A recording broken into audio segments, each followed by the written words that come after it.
the intention for ghusl and washing the head and neck.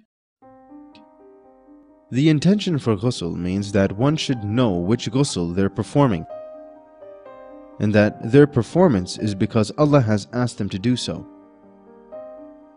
It is not necessary that one says the intention out loud. Likewise, it is not necessary when performing ghusl to have the intention for one ghusl. Instead, one can perform one ghusl with the intention of more than one. For example, ghusl al-janabat, ghusl for touching a dead body, and the recommended ghusl on Friday can all be performed with just one ghusl if one intends all of them. The next step after the intention is washing one's head and neck, in which, unlike wudu, water must reach the skin of the head.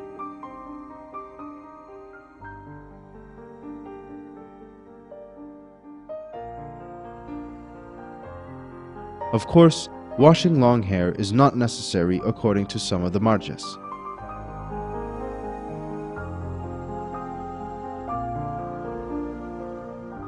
One must pay attention to the fact that substances which prevent water from reaching the skin must be removed from the body.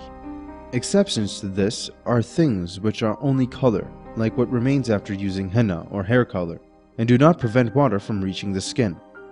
It is not obligatory to wash the parts of the body that are not seen, for example, inside the ears or of the nose.